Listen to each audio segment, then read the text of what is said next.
All right.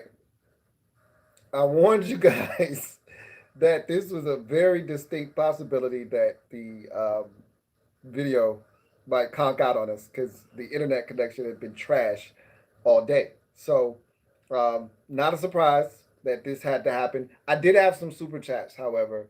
So, I do want to read those because um, I got a very generous one and a couple others. I want to make sure I get those knocked out. But I was on a roll. I hate when it happens. I was talking my ass off. Okay, I went in on Daron Payne and how I felt like he needed to take the next step. And we know he's a dominant defender. I don't even know where it stopped.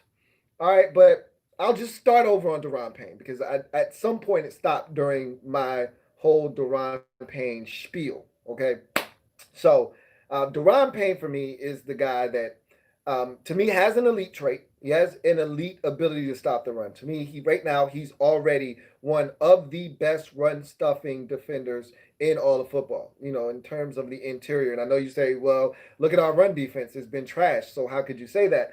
It's not because of Daron Payne. All right, I think the numbers bear that out. And if you've been watching, I think your eyes tell you that Daron Payne looks legit as a run stuffing option on the interior of a defensive line. And as I mentioned, this man was playing the nose. Daron Payne is barely 300 pounds. That is not what he's supposed to be doing.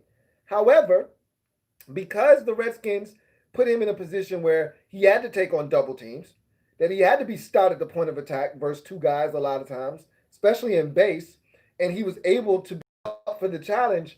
I think a lot of credit needs to go to Daron Payne for morphing himself into a guy that was able to man up the nose, but that's not who he is. He's supposed to be a one tech in this league. And so I'm looking at Daron Payne and I'm saying to myself, he's going to get an opportunity to stop the run in a much better capacity. He's going to get an opportunity to play on the opposite side of the line of scrimmage. But more importantly, I want to see, can he take his game to the next level? Can he get after the quarterback? That's something he wasn't able to do at Alabama, and it's something he hasn't been able to do here in Washington since getting in the league. So the real question is, can Daron Payne take that next step? We know of Daron Payne, the run stuffer. We know about that guy. We've seen that guy show up. We've seen that guy make plays. What about Daron Payne, the pass rusher? The guy that he claims, and this is Daron Payne claiming that he didn't get a real chance to do it at Alabama. And I can tell you he hasn't had a real shot to do it here. So now you're going to get an opportunity to do it. No excuses. Can you get after the quarterback? It's the reason I wasn't comfortable spending the 13th overall pick on Daron Payne because I didn't think he was capable of getting to the quarterback consistently. All right? He's going to have an opportunity to prove that he can get to the quarterback consistently. And I think it's going to start this year. And it may not happen in year one under Del Rio. It may not happen until year two under Del Rio, or maybe year three under Del Rio. I can't say. However, I want to see signs of life from Daron Payne as a pass rusher. Okay, that's what I'm looking for, and so I'm really anxious to see what he's able to do in this defensive scheme as well. But for me right now, looking at all of these defensive linemen, interior defensive linemen, defensive tackles in particular, Caleb Brantley, Tim Settle, Matt Ioannidis, Jonathan Allen, Daron Payne, I'd say it like this. Brantley is a wild card because we don't really know what we're getting out of him. Hasn't been able to stay healthy, but we know he's talented. Tim Settle is a guy that I'm looking forward to seeing him in this defensive scheme. It fits him to a T, and I think he's going to see an uptick in his production. Matt Ioannidis is Mr. Consistent. He's even. I know what I'm getting out of Matty I. So I'm not really worried about Matt Ioannidis. I know I can pencil him in if he's healthy. Knock on wood.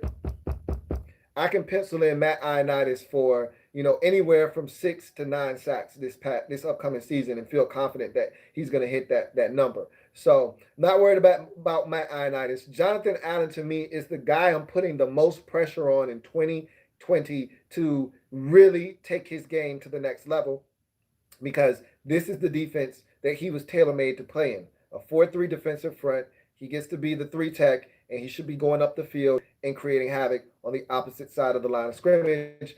And then finally, Daron Payne for me is the guy that I'm looking at and I'm saying to myself, Daron Payne needs to show me something in the pass rushing department. I know you can stop the run. I'm well aware of that. And I'm glad that you're dominant in that one attribute or that one part of your game, that one facet. Now I want to see, can you get after the quarterback consistently? And I think he's going to get a chance to do that in Del Rio's scheme as well. So those are your defensive tackles. And I want to get to these super chats that I had prior to the stream crashing on me. This first one is from Rob U, tripling up. Appreciate you, Rob U, giving me three of them. And my man Rob U writes, if Sadiq Charles doesn't work out at left tackle, does he compete at left guard? Other options at left tackle. Absolutely. If Sadiq Charles, first of all, they're going to exhaust every option that they can before they move Sadiq Charles inside. They drafted him to be the left tackle of the future. So he's going to have to fail and fail big. If he fails early on, they're not going to just give up. Similar to, not like Brandon Sheriff, where they said, okay, Sheriff is not a tackle, he's a guard. And they just kicked him inside automatically and kept it moving. This is a guy that they feel like can play tackle at the NFL level. And so if he doesn't get it right away, they might just chalk it up to saying, oh, off season wasn't the best. We didn't get our hands on him in enough time.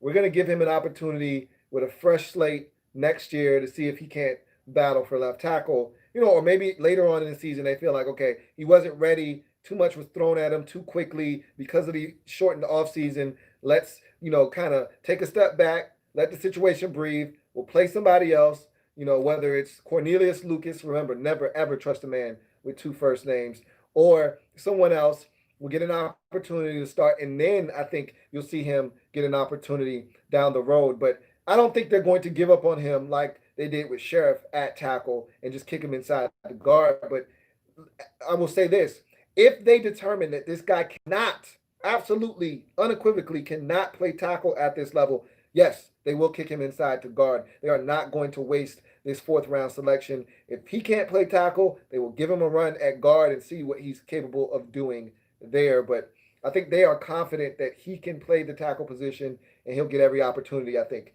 to prove that he can as well. But other options at left tackle, that's the problem. We really don't have a bunch of them that you should feel confident in. If it's not Sadiq Charles, I just mentioned Cornelius Lucas, who they signed this offseason. That's a guy that is going to get an opportunity to compete. We still have Jaron Christian. Have any of you out there seen enough of Jaron Christian, Jaron Christian, to feel like he is going to be able to step in at the left tackle position and give us quality snaps? Because I know I don't. So I can't speak for any of you out there. I haven't seen enough from Jaron Christian to feel like he's capable of putting up an effort that makes me not nervous at the left tackle position. So I can't side with that. So really, there aren't many options on this roster at left tackle if Sadiq Charles isn't the guy. So that's when you start exploring options outside the roster, I think. Now, Cornelius Lucas, to me, is the guy that they brought in as a fail-safe to Sadiq Charles not working. And remember, they brought in Cornelius Lucas first. It's not like they drafted Sadiq Charles and then went out and signed Cornelius Lucas. They signed Cornelius Lucas with the intent of him competing for the left tackle job to begin with. So now you bring in a young guy in Sadiq Charles, never ever trust a man with two first names. And, all of a sudden now it's the battle of all these guys with two first names. Jaron Christian and Cornelius Lucas and Sadiq Charles. I don't trust any of them, but one of them has to be victorious in this battle at left tackle, and someone's going to get an opportunity to start there, I believe, because at this point, I don't know if the Redskins are going to go outside of what they have. I think if they get to the first week of practice, and remember, this is what happened to the Redskins last year in the offseason. They got to training camp that first week and they realized, oh shit, Trent Williams is not coming back. And then they looked around and they said, all right, let's try you at left tackle. And that you was our guard that ended up leaving in free agency in Eric Flowers.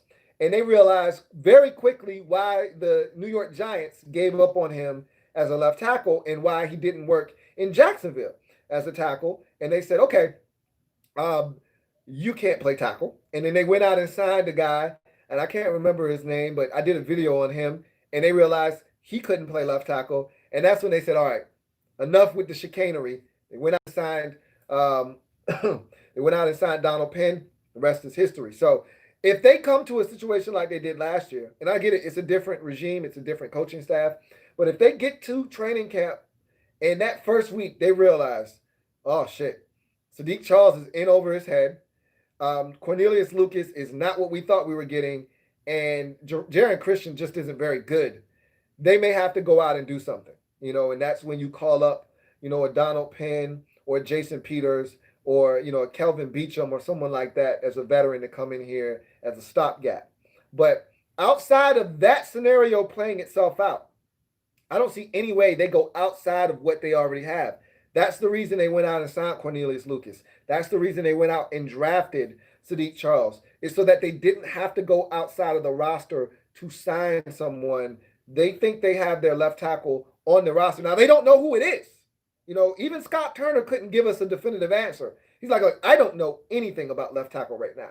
And that's the approach. But I think they feel like they're going to be able to find a guy out of the group that they have assembled. And we'll see if that's the case or not.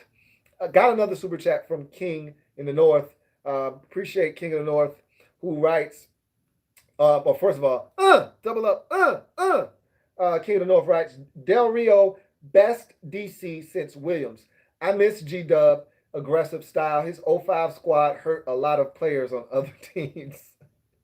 Yes, they did.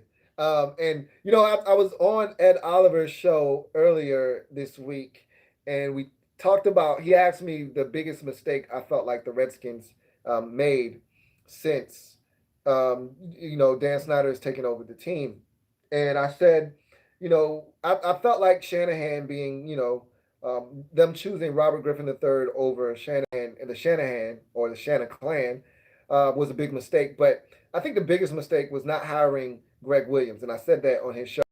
Not hiring Greg Williams after Joe Gibbs 2.0 in '08, in '07, for the '08 season. Instead of they hired Jim Zorn, and we saw what a cluster off that was. But Greg Williams should have been the head coach. I think all the players loved him. I know I loved him as a fan. I think most fans felt like that was the guy that needed to get the job, and he didn't.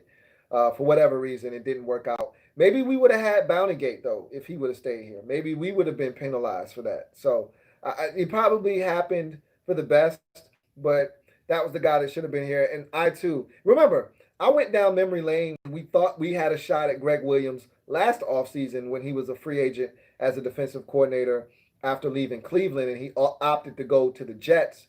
I was on board for Greg Williams coming back because I long for the days of Greg Williams's aggressive style of defense where he puts a lot of pressure on his secondary to be able to play ball because he's going to come after quarterbacks and be aggressive. And I was really looking forward to, having an opportunity to bring him back home where he belonged. But it didn't happen, and we ended up with Greg Minuski and the rest is history. So I too long for a guy with the chops, a defensive coordinator with the chops of a Greg Williams, and we're getting that in a Jack Del Rio. Not as aggressive as Greg Williams was once upon a time, but just as gaudy a resume as a Greg Williams in this league, and even more impressive resume as a head coach. So I think Del Rio is a guy that we all can be excited about, and I think that's why. For the first time, because I'm not one of these people that top 10 defense every year. A lot of Redskins fans been saying top 10 defense every year for the last 5 years. And we've been trash on defense every year for the last 5 years. I've never been the guy that said top 10, but I always thought that we would be better than what we've been. And, there's a direct correlation to the coordinator position. It's the reason why this team hasn't been good. Now, again, you cannot discount the level of talent. We haven't been very good talent wise. We still aren't elite. We still got a long way to go talent wise. I don't want you guys to overstate the level of talent on this roster. We're talented in the front seven, okay? We're not talented on the back end yet. So we've still and we ultimately may be talented on the back end. We just don't know it yet. But as of right now, we're not talented on the back end. And I'll take it a step further at linebacker. And I want to bring this up too. And I do have a super chat, a couple of super chats that I got to get to. But I do want to bring this up as well. Um, Jack Del Rio spoke, and I think I brought this up on Ed Oliver's show, but I'm gonna state that again here. Jack Del Rio on his conference call, on his Zoom call, talked about the linebackers, and he went out of his way to talk about KPL, Kevin Pierre Lewis. He went out of his way to talk about um, uh, um, oh shucks, the linebacker we re-signed that was the inside linebacker last year, John Bostic. All right, he went out of his way to talk about John Bostic. He went out of his way to talk about Cole Holcomb, but he didn't mention Reuben Foster. Now, should we read into that? Maybe, maybe not. And I laughed and I joked about this on Ed's show about how Jay Gruden used to always name every running back. Anytime he would talk about a position, Jay Gruden would name every single player at that position on the roster, even guys that didn't have a shot of making the team, because he didn't want to alienate anybody. And furthermore, he didn't want to leave that doubt out there to creep into the minds of fans and media members that, hey, he didn't mention this guy. What does that mean for this guy? So he would just go through the exercise of naming every single player. Well, we are so thirsty right now that if you don't name a guy, now we start, drawing inferences. And that's what we've done here with Reuben Foster. They didn't mention Reuben Foster. So now Del Rio has to go out of his way to make sure that he compliments Reuben Foster, saying he's doing a really good job of doing everything we asked of him to this point, but he hasn't been medically cleared. I don't know if he's going to be on this roster or not. But even without Reuben Foster, I still like the group of wide receivers that we have, or I mean, linebackers that we have. So I think it's a group that's getting more talented. But to say that we're uber talented on that side of football would be a great injustice and disservice to real talented teams around the league. So I think we still got a ways to go, but I do expect improvement just because of having a defensive minded head coach, which is something we haven't had in Washington in years. The last time we had a defensive minded head coach was Marty Schottenheimer. You got to go all the way back to 2001 to get to Marty Schottenheimer. Um, and the last time we had a defensive minded coach. After him, it was Spurrier. After Spurrier, it was Gibbs. After Gibbs, it was Jim Zorn. After Zorn, it was Mike Shanahan. After Shanahan, it was Jay Gruden. So it's always been offensive, offensive, offensive, offensive. Now we got a defensive minded head coach. Now we got a real defensive coordinator. I expect that to actually yield dividends on the defensive side of the football, even despite us not having elite talent. Good coordinators, the better coordinators in the league, take the pieces that you give them and maximize them and get the most out of those players. I expect Jack Del Rio to do that with this defense, and because of that, I think this defense is going to be much improved. So, thank you for the super chat, King of the North, and I got another one from the King of the North. This is a big one too, man, and I appreciate you, King of the North, tripling up and blessing the kid with such a generous offering. Can't thank you enough. Thank you so much, King of the North. Really do appreciate it. King of the North writes, I think the biggest challenge with the new CBA is getting teams to bond and gel with each other. I love that Rivera wants the team to be a family. Do you think the family culture or the more business like New England approach is best culture for long term success? That's an interesting question. There's multiple ways to skin a cat, for lack of a better analogy, um, um, or lack of a better saying, excuse me. But um, honestly speaking, to me, the family approach works best. When guys feel a sense of, I'm playing for my brother, I'm playing for a guy that I would run through a brick wall for, that, I would lay it all on the line for, guys that you truly love and care about off the field as much as you do on the field. I think that goes a long way in developing a a real culture that is sustainable over a long period of time. When you've got guys kind of jumping ship and guys are here, they're not here like they have in New England, you've got to have the proper infrastructure to be able to continue to get guys to play at a high level as you're filtering them in and out, which is not what we have here. And so we've got a dynamic with a bunch of young players. And so we've got a chance to see a lot of these young guys grow together. All right. And when you get guys that are young, like we have with the Redskins right now, that have a chance to grow with each other, create these bonds that can last a lifetime, you get that sense of family, you get that sense of camaraderie that you're looking for in a locker room that allows you to then have these guys play even better because they know they're not guessing, they don't think, they know what that guy next to them is going to do. It's similar to what the Ravens were able to develop with those teams with Ray Lewis and Ed Reed and those guys, because Ed and Ray knew what they could expect from the other guy. And they started to put the onus on the other guys on the roster to step up and match their intensity, match their level of film study. And it's because of that camaraderie and that family like atmosphere that they built in Baltimore that they were able to sustain it for the amount of time that they did and ultimately help them win a Super Bowl championship in 2012.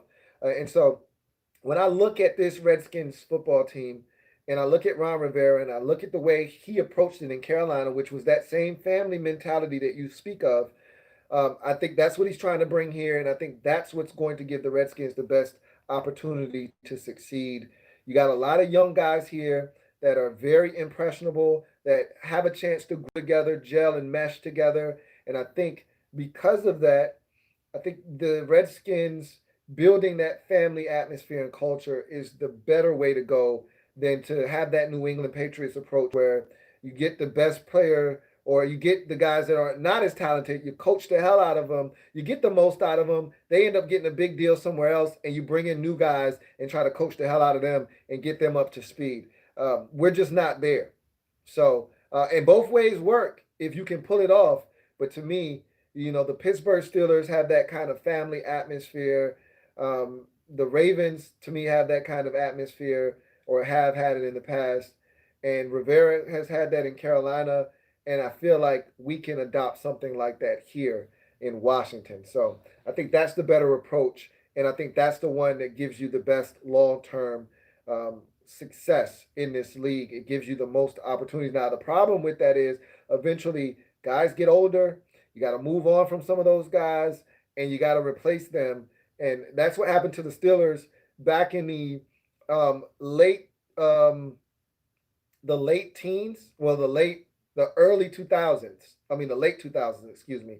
They had a older team, but it was a family environment with Brett Kiesel and um, um, Aaron Smith and um, James Harrison and James Ferrier and all of those guys. In that late run that they had when they beat the Arizona Cardinals in the Super Bowl. Remember, they went to another Super Bowl and would have won if Rashard Mendenhall probably doesn't fumble that football versus the Green Bay Packers. Aaron Rodgers probably doesn't have a Super Bowl championship to his name. But remember, they went back-to-back years. They were a family in that time. Joey Porter and all of those guys were on that. Lamar Woodley. Troy Polamalu was a family atmosphere. in Pittsburgh. And what ended up happening though was they rode those guys for probably a year or two too long, and they got old overnight. And so you got to kind of guard against that. But that's the kind of family atmosphere I think the Redskins are trying to create. Thank you for that super chat. I do have a super chat here. I want to read this one from Gear Cell One. Um, who? Thank you for the super chat, Gear Cell One. Greatly appreciated. Gear Cell One writes, "Who are your starting linebackers for the season? Heard Jack wants the defense to work in pink spandex and Timberlands. Tragic."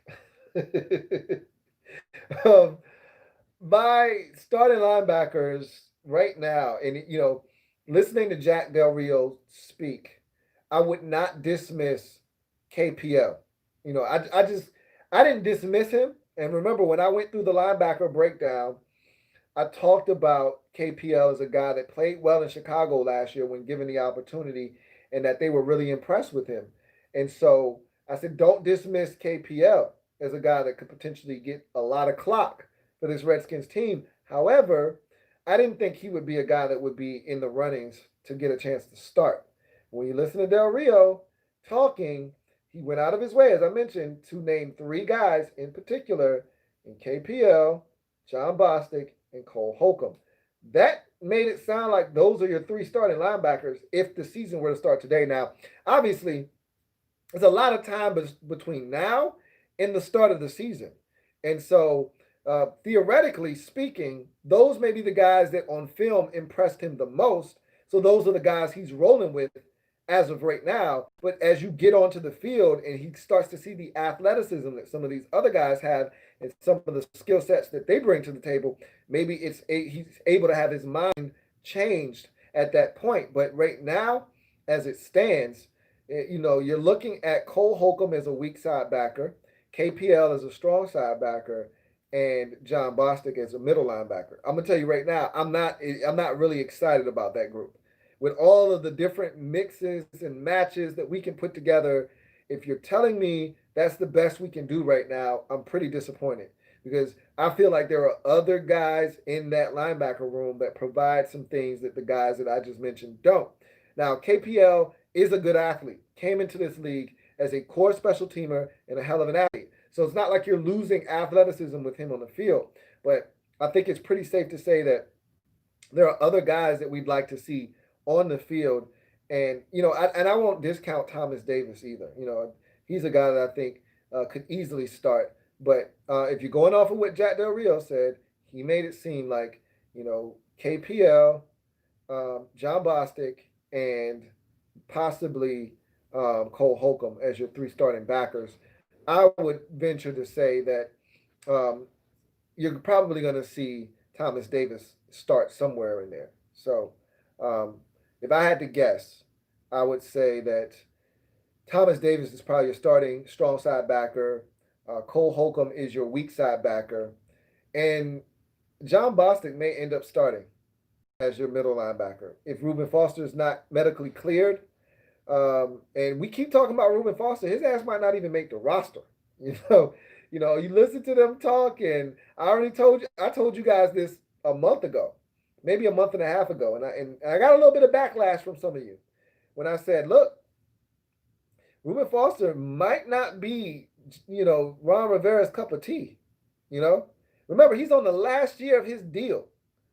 And they did not pick up his fifth year option, and rightfully so. And so they have no ties to him, none whatsoever, to Reuben Foster. And so theoretically, they could say Reuben's damaged goods, or we don't believe in this guy, we don't think he's the right fit for our culture, and they could just move on from Reuben Foster.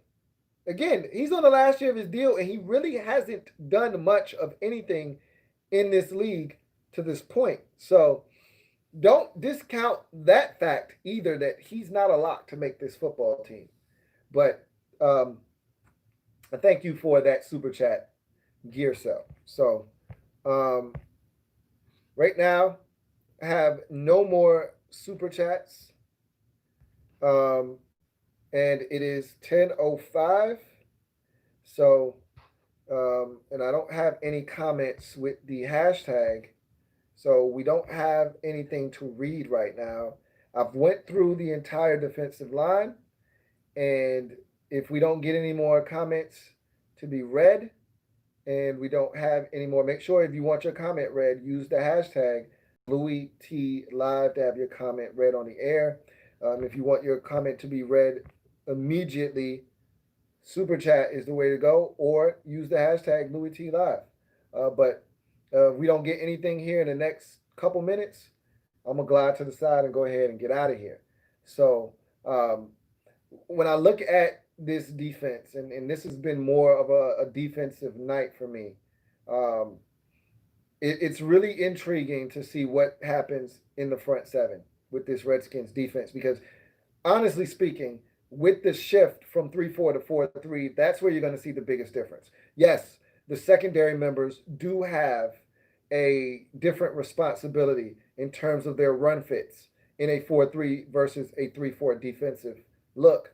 But at the end of the day, um, if you look at the way that this defense is structured, if we don't get elite play out of our front seven, I think we can be in some serious trouble. I already think this is a 5 or 6 win team this season. I've stressed this to you guys a number of times, and I'm going to stick steadfast to that.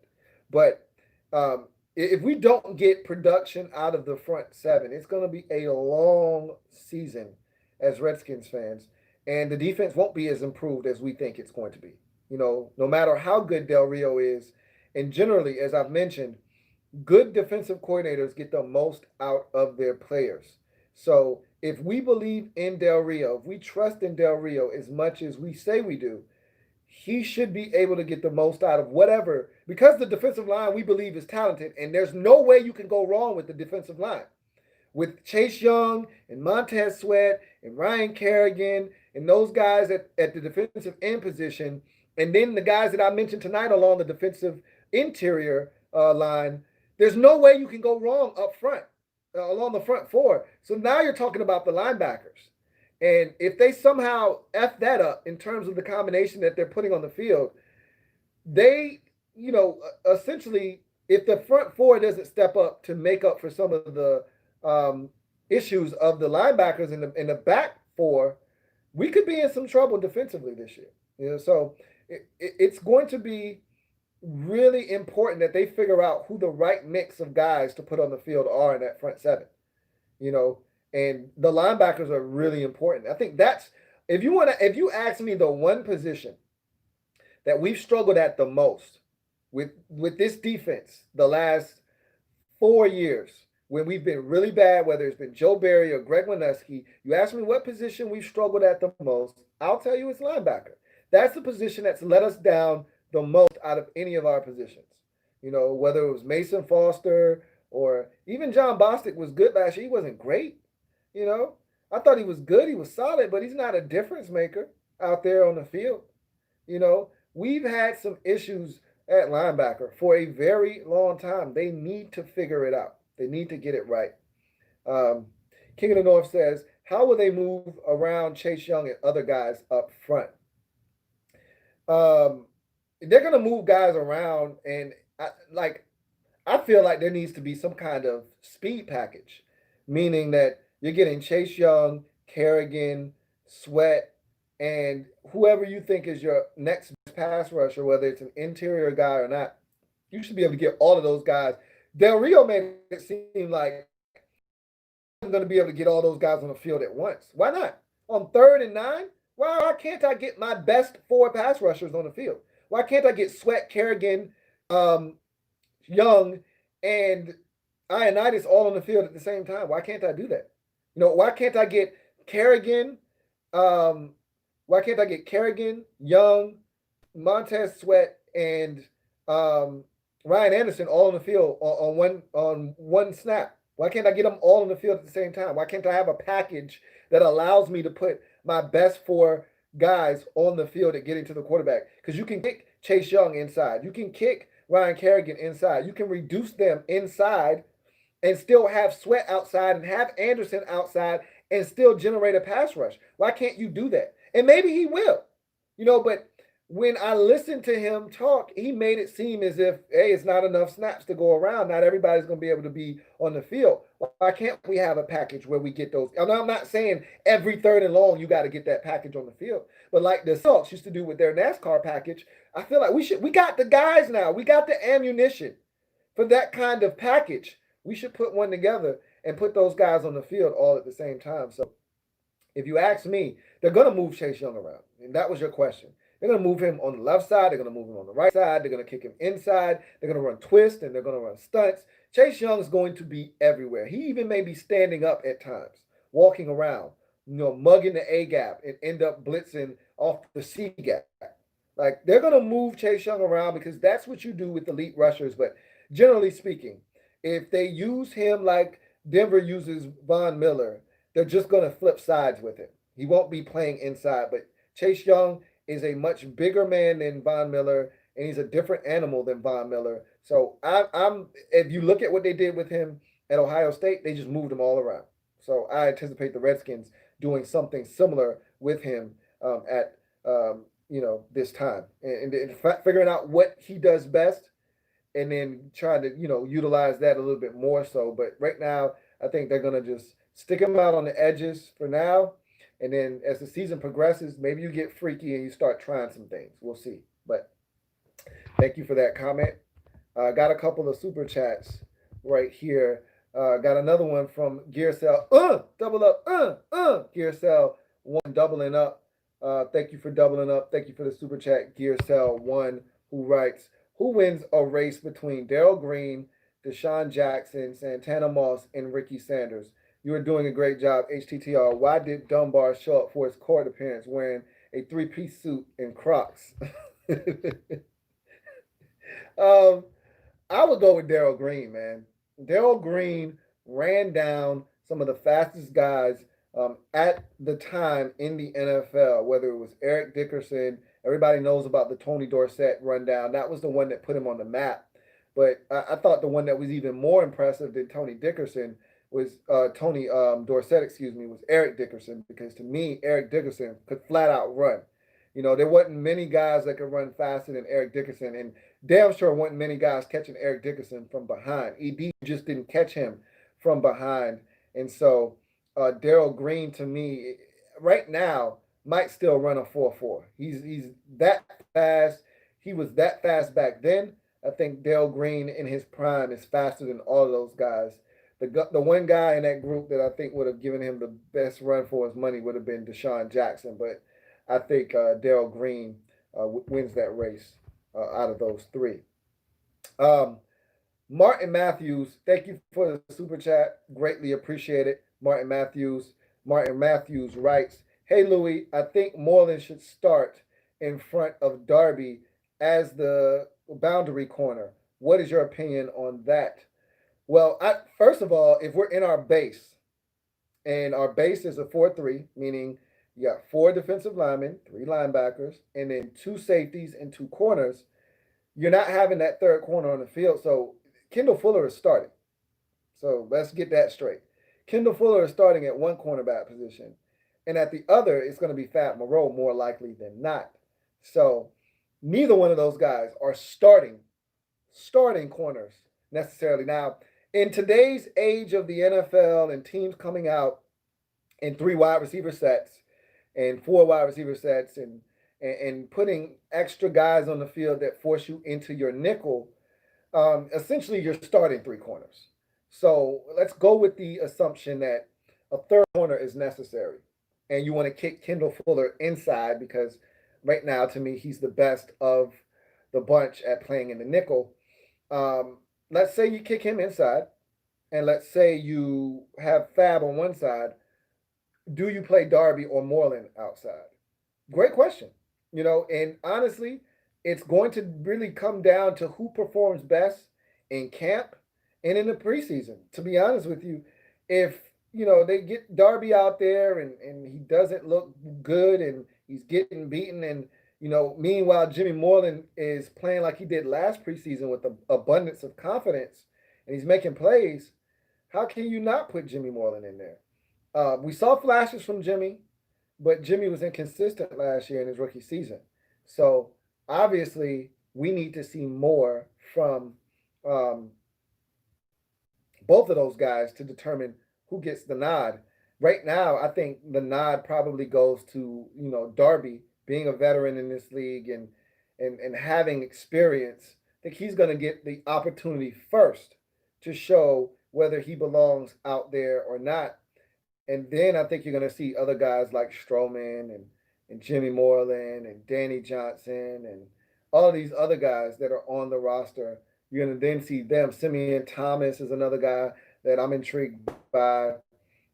Get opportunities, but at the end of the day, um, I think it's going to be Darby and Fab on the outside and Kendall Fuller on the inside.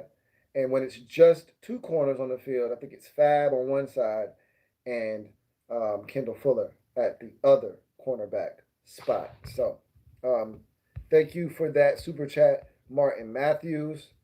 Um, see, we got a couple comments here. Daniel Spate says, Louie, everybody riding right now, dog.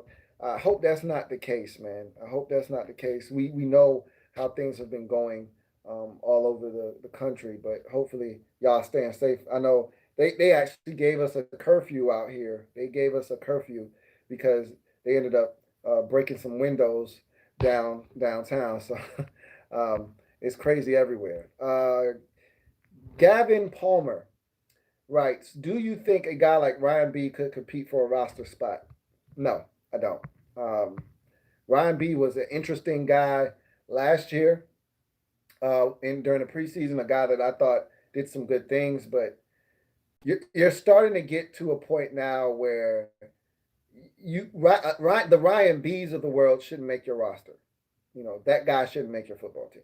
If if you've got a talented enough roster at that position too, it'd be one thing if Ryan B was competing at wide receiver. Anything's on the table at wide receiver. It'd be one thing if Ryan B was competing at tight end. Anything's on the table at tight end. Anybody can make the roster. At defensive tackle, which is what Ryan B is, he shouldn't be cracking his football team unless he's significantly better than Caleb Brantley or somebody gets injured and that opens up a spot. But if Caleb Brantley isn't what you think he should be and isn't performing at a high enough level, then why not just keep four defensive tackles? Do you need to keep a fifth guy at that position? Maybe you dedicate that to the receiver position or the running back position where you got a log jam and maybe you don't want to cut a guy for fearing that he's not going to clear waivers. Maybe you hold on to another guy. So I don't know if a Ryan B stands a chance, but I wouldn't count anybody out with this new regime. But Ryan B is a guy that I think is a very long shot to make this roster. Brandon Brantley, thank you for the comment. He writes, who starts at free safety, you think? Right now, it's Sean Davis. It's not really much of a debate. We don't have a lot of depth at safety. We got four safeties on the roster right now. You know all four of them. Three of them were here last year. They essentially swapped out Monte Nicholson for Sean Davis. Sean Davis is your penciled-in starter right now, and barring any kind of injury, he's going to be your starter. So right now, I'm looking at the safety position, and I talked about this earlier on the show. Not really too enthused about what we putting out on the field at safety.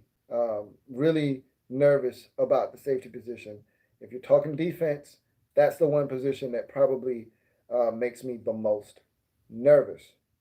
Um, SP says, how's your week been? It's been good. It's been really good. I got no complaints, man. None whatsoever.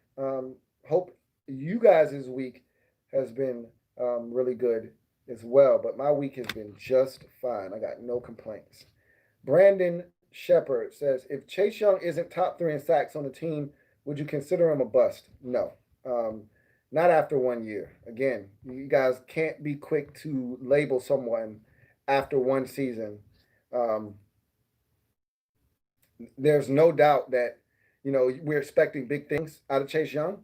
But if let's say Montez Sweat, let's say Kerrigan has a breakout year because for the first time in a long time, for the first time ever in a Redskins uniform, he's getting to put his hand in the dirt on a consistent basis. He's not being asked to stand up in a 2-point stance.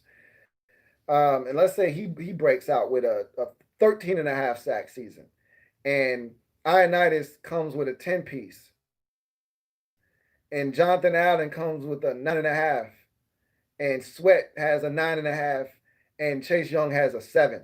Are you going to be disappointed with Chase Young having 7 sacks in his rookie season?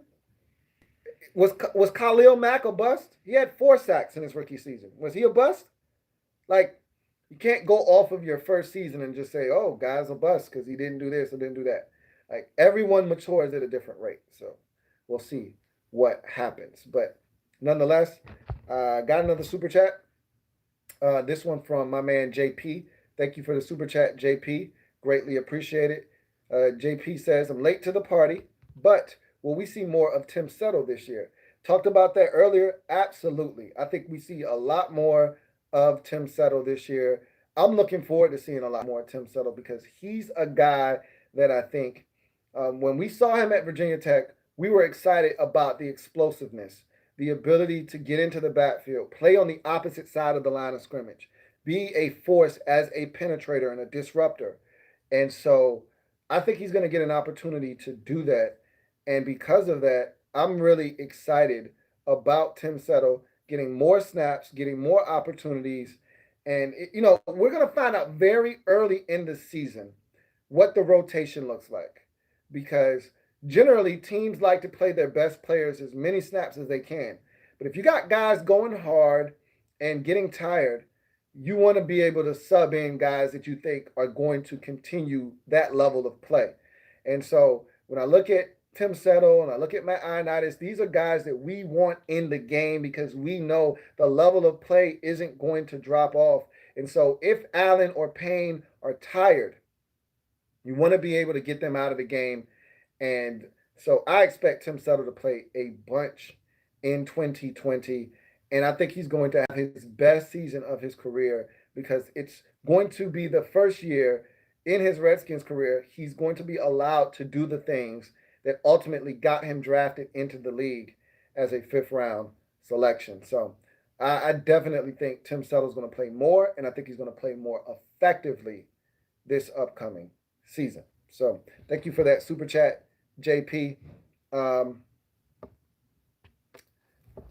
no more super chats at this moment. And so it's 10:23. We're approaching 2 hours. So I think we're going to call it quits and get out of here. Got a comment here from SP. When do you see the Redskins beginning to contend for playoffs and beyond? Next year is when I start to seriously look at the Redskins as a team. And again, I say that now without having seen Ron Rivera and this product on the field. So I'm actually answering this question blindly, which isn't a good thing. But in my mind, as a fan, I'm saying to myself, we should be able to have realistic expectations for a competitive season next year in 2021. I'm not like this year. I'm going into the season expecting 5-11, 6-10, 7-9, 8-8 at best. I'm going into the season with that mindset. Next year, however, and again, it all depends on how Dwayne plays and how this team looks, how they play for Ron Rivera, how I'll feel going into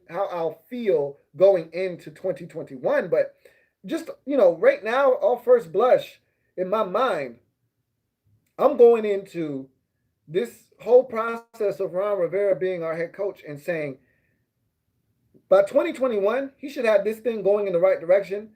And we should be able to look at this team and say, why can't we win the division or why can't we sneak in the back door of the postseason? And remember, next year, 7 teams are getting in each conference, not 6.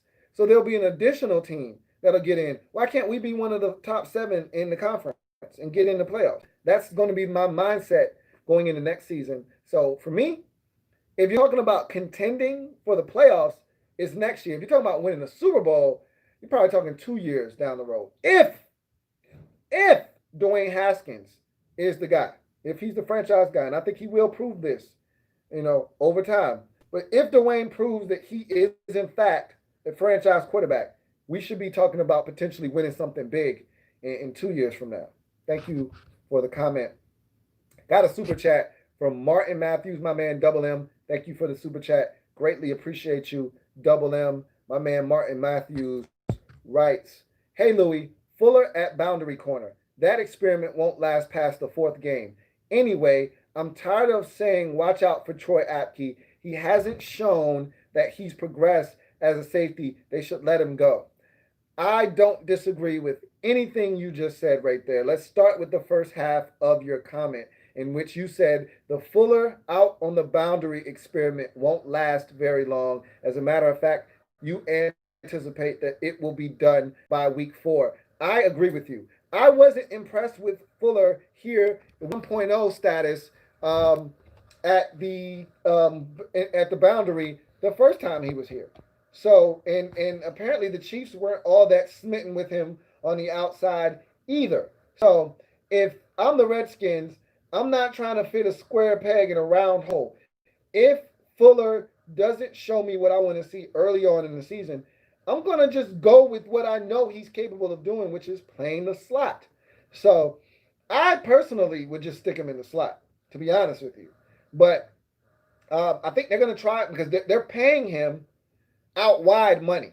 Okay, so they're gonna try him out wide. If I have to guess, they're gonna try him out wide because they're paying him $10 million per. That's not, hey, I just want to play you in the slot money. That's, hey, I'm going to try to play you everywhere money.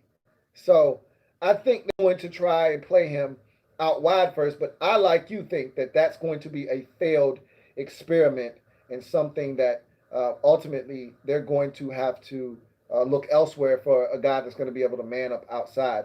To your second half of your comment, in which you talked about Troy Apke, I never loved the pick of Troy Apke. I told you guys that he was extremely athletically gifted, but he was very raw. And essentially, what they had done was they spent a fourth round pick on a special teamer. And I told you I was not in agreement with that. However, the guy had some workable traits. He had athleticism that you could not teach. And because of that, all I was hoping is that they were able to get the right coach to lay hands on him and to get the most out of Troy Apke. Has not happened to this point. And if we go into the next season and Apke hasn't gotten better, look, Troy Apke, if for no other reason than special teams, belongs on this roster. He is a core special teamer, and ultimately, he may be the best special teamer that we have. So, in terms of just getting rid of Troy Apke, I do not agree with that because he is a very big part of what we do from a special teams standpoint. He's one of our best gunners right now on the team. However, if you're talking about adding more depth to the safety position because Apke isn't a real factor in that respect, I definitely would agree with that. And I talked about, some of these other positions where you may have to trim off a little bit of fat to add it, a little bit of some value at another position. Safety is one of those positions where if you trim off some fat at linebacker or at defensive tackle or at running back or receiver, maybe you add that little piece of fat onto the safety position and keep a fifth safety just in case, like a Cameron Curl, for instance. If you keep a Cameron Curl, that's a guy that may be able to give you some snaps, later on in the season. Push come to shove, that's why they drafted a Cameron Curl, to potentially develop. May not make the roster initially, passes through waivers, ends up on the practice squad. They continue to work with him, and maybe down the road, a Cameron Curl is able to step in. I didn't love him, but the upside is definitely real with Cameron Curl. But right now, I just didn't see it. But again, remember, he's making the transition from corner to safety. So he's very raw. There are some skills there, but he's not a great athlete. So interested to see if Cameron Curl can find a way to figure into the future at the safety position. We will see. But anyway, that is it. It's now 10:30, which is officially the 2 hour mark. Got no more super chats, so I'm gonna glide to the side. I thank you guys for joining me on tonight's stream. Sorry about the mishap. If you listen to my podcast, then you know what the big announcement is.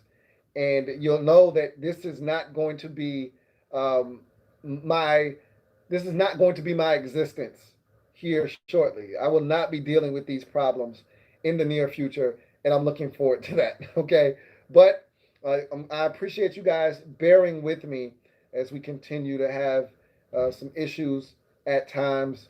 But as always, you guys always come through, represent, hold me down, and I appreciate you guys for that. But that's going to do it for me, your man Louie T, here on the Redskins Report live. Talked defensive line, interior defensive line tonight. Not really that big of a roster conundrum here. We got 5 guys. I think there are 5 spots on this roster for all 5 of these guys. I look forward to those guys playing really well, and I'm anxious to see how the Redskins use each and every single one of those guys. That being said, you guys have a great night. Remember, I am a Redskins fan, etched in burgundy and gold. My Redskins spirit will never die. Redskins spirit will never fold until we meet again. Hail to our beloved Washington Redskins. I will see you guys next time.